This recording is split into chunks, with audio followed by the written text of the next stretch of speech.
Good morning, students. I hope you all are fine.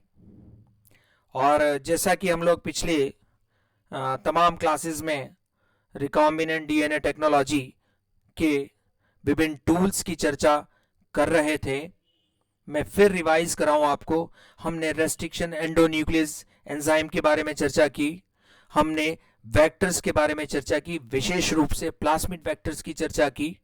हमने कुछ और टूल्स जो कि रिकॉम्बिनेंट डीएनए टेक्नोलॉजी में काम में आते हैं उस पर चर्चा की, जैसे डीएनए लाइगेज, जैसे एल्केलाइन फॉस्फेटेज, जैसे S1 न्यूक्लियसेस, जैसे हमने लिंकर्स की बात की, हमने होस्ट सेल्स की बात की, हमने कुछ और डिफरेंट जो टूल्स विशेषकर जो एंजाइम्स हैं उनकी बात की।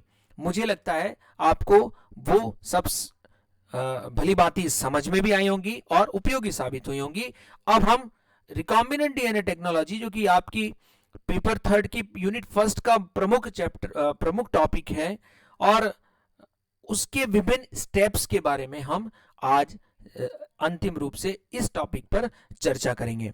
बच्चों, जहां तक इंपॉर्टेंस है इस टॉपिक की, मैं आपको बता दूं, जो पिछले लेक्चर्स हैं उनके ऊपर सीधे सीधे 5 मार्कर क्वेश्चंस बनते हैं, आपके एग्जामिनेशन में, यूनिवर्सिटी एग्जाम्स में आते हैं। जहां तक स्टेप्स की बात है, ये पूरी स्टेप्स के ऊपर भी एक ना एक सवाल किसी न किसी वर्ष में पूछा जाता रहा है। तो आइए हम लोग रिकॉम्बिनेंट डीएनए टेक्नोलॉजी की जो स्टेप्स हैं उनके ऊपर चर्चा करते हैं।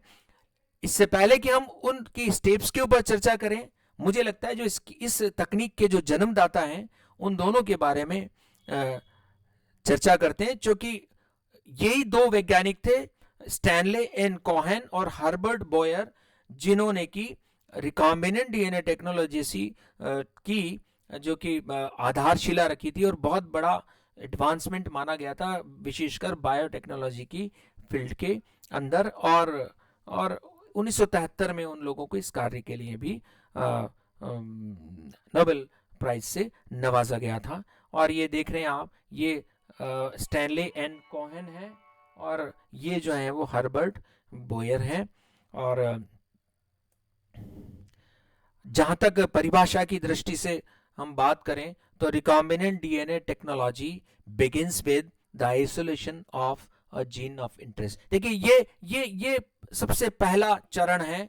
हम पहले आइडेंटिफाई कर लें कि हमें किस जीन को हमें वास्तव में हमारे होस्ट सेल के अंदर पहुंचा करके, या तो उस जीन के उत्पाद लेने हमें एक्सप्रेशन लेकर के, या उस जीन की क्लोनिंग करनी है, अर्थात उसकी कई मल्टीपल कॉपीज बनानी है। तो पहले हम उसको आइडेंटिफाई कर लें, आइडेंटिफाई करके हम उसको आइसोलेट कर लें, यानी वहां से उस कोशिका से उसको पृथक कर रहे हैं। यहां याद रखें बच्चों, जो इंपॉर्टेंट जीन जिसके ऊपर हमारा फोकस रहता है उसको जीन ऑफ इंटरेस्ट या टारगेट जीन के नाम से जाना जाता है। बार बार gene of interest, target gene या डिजायर्ड जीन के नाम से ही अपन इसकी चर्चा करेंगे। तो पहली स्टेप जो डीएनए रिकॉम्बिनेंट टेक्नोलॉजी, यानी जो शुरुआत होती है डीएनए रिकॉम्बिनेंट डीएनए टेक्नोलॉजी की, वो होती है उसके जीन ऑफ इंटरेस्ट या टारगेट जीन के आइसोलेशन से। उसके बाद टारगेट जीन है उसको किसी भी क्लोनिंग वेक्टर या प्लास्मिड के साथ या फेज वेक्टर के साथ जोड़ करके, इंसर्ट करके, और उसकी रेप्लिकेशन कराई जाती है। और उसके पश्चात उसका कॉपी प्राप्त करने के बाद, किसकी कॉपी प्राप्त करने के बाद, यानी कि जो जीन ऑफ इंटरेस्ट जो कि वेक्टर के साथ जोड़ दिया गया है, उस रिकॉम्बिनेंट डीएनए मॉलिक्यूल को किसी भी उपयुक्त परपोषी कोशिका में, अर्थात होस्ट सेल के अंदर, कंपैटिबल होस्ट सेल के अंदर क्लोनिंग के लिए या एक्सप्रेशन के लिए डाल दिया जाता है। यदि एक्सप्रेशन होगा तो प्रोटीन उत्पाद प्राप्त किए जाते हैं, जो आज की तारीख में हम लोग कई एंटीबायोटिक्स या जो वैक्सीन देख रहे हैं वो इसी तकनीक के माध्यम से प्राप्त किए जाते हैं। तो ये हम देख रहे हैं कि स्टेप बाय स्टेप होने वाला प्रोसेस है। और जैसा लास्ट पॉइंट में आप देख पा रहे हैं, यदि हमें लगता है कि जो जीन ऑफ इंटरेस्ट है या टारगेट जीन, उसकी कई कॉपीज हमें प्राप्त करनी है, तो फिर हम उसको एडिक्वेट इन्वायरमेंट दे करके होस्ट सेल में पहुंचा करके और होस्ट सेल को हम अलाउ करते हैं कि वो अपनी कई कॉपीज बनाए। तो चलिए हम इसको स्टेप बाय स्टेप थोड़ा सा और सम अप करके समझने की चेष्टा करते हैं। सबसे पहली स्टेप होगी आइडेंटिफिकेशन करना टारगेट जीन का, डिजायर्ड जीन का, जीन ऑफ इंटरेस्ट का, और फिर उसका आइसोलेशन कर देना। उसके बाद साथ साथ ही हमें वेक्टर यानी वाहक का भी आइडेंटिफिकेशन और आइसोलेशन कर लेना पड़ेगा। फिर दोनों को ही हमें रेस्ट्रिक्शन एंजाइम से ट्रीट करके क्लीवेज करना पड़ेगा, कट करना पड़ेगा। जैसे हम कट करेंगे तो उनके अंदर निक्स यानी एंड्स जो हैं वो प्रोड्यूस होंगे।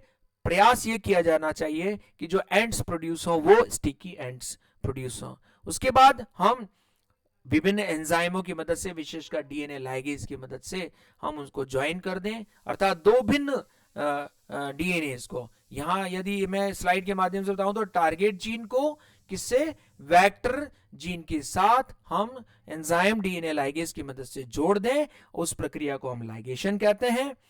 तो पहली स्टेप आइसोलेशन हो गई, फिर कटिंग की क्लीवेज स्टेप हो गई, फिर लाइगेशन हो गई, और फिर उसके बाद ट्रांसफॉर्मेशन यानी ट्रांसफॉर्मिंग हुआ। यानी जो हमारे पास लाइगेशन या ज्वाइनिंग के पश्चात जो हमें रिकॉम्बिनेंट डीएनए मॉलिक्यूल प्राप्त हुआ है, हम रिकॉम्बिनेंट डीएनए मॉलिक्यूल को हम किसी उपयुक्त होस्ट सेल के अंदर पहुंचा दें, इंसर्ट कर दें। उस प्रोसेस को हम बोलते हैं ट्रांसफॉर्मेशन। और फिर हम उसकी क्लोनिंग कर लें। क्लोनिंग कर ले मतलब अर्थात उसकी कई सारी कॉपीज बना ले, या नहीं तो उसका जीन प्रोडक्ट या उसके जो उत्पाद हैं विशेषकर प्रोटीन के, और जो उनको प्राप्त कर लें, और फिर उनकी स्क्रीनिंग कर लें कि वो जो उत्पाद प्राप्त हो रहे हैं या उनकी जो कॉपीज प्राप्त हो रही है वो सही हैं अथवा नहीं है। तो ये मोटे मोटे तौर से हम देख रहे हैं ये 6 स्टेप्स हैं रिकॉम्बिनेंट डीएनए टेक्नोलॉजी की। अब आइए हम लोग एक एक स्टेप की छोटी सी डिस्कशन साथ के साथ कर लेते हैं। जो पहला स्टेप जैसा कि आप देख ही रहे हैं, isolation and purification of DNA. तो चाहे वो डीएनए टारगेट डीएनए यानी डिजायर्ड जीन हो, या जीन ऑफ इंटरेस्ट हो, या वेक्टर का डीएनए हो, दोनों को ही हमें पहले प्राप्त करना पड़ेगा, और उनको हम ऐसे कह सकते हैं कि उनको प्राप्त करके प्योरीफाई फॉर्म में रखना पड़ेगा। उसके बाद जो सेकेंड स्टेप आती है, अब हम उन दोनों को ही, किनको, वेक्टर डीएनए को और डिजायर्ड जीन को, दोनों को ही रेस्ट्रिक्शन एंजाइम से ट्रीट करके, रेस्ट्रिक्शन एंडोन्यूक्लियस से लेबोरेटरी में ट्रीट करके उनके अंदर जो है हम कट उत्पन्न करते हैं, क्लीवेज उत्पन्न करते हैं, और क्लीवेज उत्पन्न करके अलग अलग लंबाई के जो डीएनए खंड हैं उनको प्राप्त करते हैं। जो डीएनए डिजायर्ड जीन में से जो खंड हमें जो कि वेक्टर के साथ जोड़ना होता है उसको हम इंसर्ट कहते हैं, इंसर्ट डीएनए कहते हैं, और इसको हमें वेक्टर के साथ जोड़ने की प्रक्रिया की जाती है। फिर तीसरी स्टेप जैसा कि आप देख रहे हैं, लाइगेशन ऑफ डीएनए फ्रेगमेंट्स। इसके अंदर जो हमारा जो डिजायर्ड जीन का सेगमेंट है और जो प्लास्मिड वेक्टर का जो डीएनए सेगमेंट है, उन दोनों को हमें जोड़ने की प्रक्रिया की जाती है ताकि हमें एक रिकॉम्बिनेंट डीएनए मॉलिक्यूल प्राप्त किया जा सके। और जो जोड़ने की प्रक्रिया है वो हमें डीएनए लाइगेज एंजाइम की मदद से की जाती है ज़्यादातर, और ये डीएनए लाइगेज हमें T4 डीएनए लाइगेज जो कि एक प्रकार का बैक्टीरियोफेज है उससे प्राप्त की जाती है। अगली स्टेप में जब हमारे पास डीएनए रिकॉम्बिनेंट डीएनए मॉलिक्यूल जब प्राप्त किया जाता है तो फिर अब हमें उसकी कई कॉपीज बनाने के लिए अथवा जीन उत्पाद प्राप्त करने के लिए हमें अब उसको किसी भी कंपैटिबल होस्ट सेल यानी कि जो कंपैटिबल परपोषी कोशिका है उसके अंदर पहुंचाया जाता है, और उस प्रक्रिया को हम जेनेटिक ट्रांसफॉर्मेशन या ट्रांसफॉर्मेशन कहते हैं। यदि हमें वायरस पार्टिकल्स की मदद से अगर उसको हम ट्रांसफर कराते हैं तो हम उस प्रक्रिया को ट्रांसफेक्शन के नाम से भी जानते हैं। अब जो अगली स्टेप जैसा कि हमने पहले भी डिस्कस किया है कि जब होस्ट सेल के अंदर रिकॉम्बिनेंट डीएनए मॉलिक्यूल को डाल दिया जाता है तो फिर उसके बाद जो जो जीन ऑफ इंटरेस्ट है यानी इंसर्ट डीएनए जो है उसको क्लोनिंग के लिए अलाउ किया जाता है, अर्थात होस्ट सेल को हम ऐसी ऑप्टिमल कंडीशंस देते हैं कि वो स्वतः ही गुणन कर सके, बना सके, क्लोनिंग कर सके। जितना अधिक वो गुणन करेगी उतनी कॉपीज हमें उसकी प्राप्त होती जाएंगी। यदि ये ना हो तो हमें उसके उत्पाद प्राप्त करने के लिए भी ऑप्टिमल कंडीशंस दी जाती है। और जैसा कि फिर आप लास्ट स्टेप देख पा रहे हैं कि हम उसको उसका आइडेंटिफिकेशन करें कि उसके अंदर जो रिकॉम्बिनेंट डीएनए मॉलिक्यूल है वो पहुंचा है अथवा नहीं। तो उसके लिए जैसा मैंने आपको अपने पिछले लेक्चर में बताया कि हर वेक्टर के पास जो है सिलेक्टेबल मार्कर, जेनेटिक मार्कर्स होते हैं, सर्टेन बेस सीक्वेंस होती है जो कि एंटीबायोटिक्स के अगेंस्ट रेजिस्टेंस प्रोवाइड करती हैं। और यदि किसी होस्ट सेल जो कि प्रायः जीवाणु कोशिका होती है उसको हम एक ऐसे कल्चर मीडियम में डाल दें जिसमें कि पहले से ही कोई स्पेसिफिक एंटीबायोटिक उपस्थित होता है, यदि उस एंटीबायोटिक की उपस्थिति के बावजूद भी वो होस्ट सेल यदि जिंदा रह जाती है तो ये माना जाता है कि हमारा रिकॉम्बिनेंट डीएनए मॉलिक्यूल उसके अंदर सरलतापूर्वक प्रवेशित कर दिया गया है। ये जो आइडेंटिफिकेशन है ट्रांसफॉर्मेंट और नॉन ट्रांसफॉर्मेंट का, ये डीएनए रिकॉम्बिनेंट टेक्नोलॉजी की सबसे कठिन स्टेप मानी जाती है। तो इसीलिए आजकल जेनेटिक मार्कर्स की जगह आजकल जो और विधि भी काम में ली जाती है, उसको इंसर्शनल इनएक्टिवेशन भी कहते हैं, जिसके अंदर क्रोमोजेनिक सब्सटेंसेस का प्रयोग किया जाता है।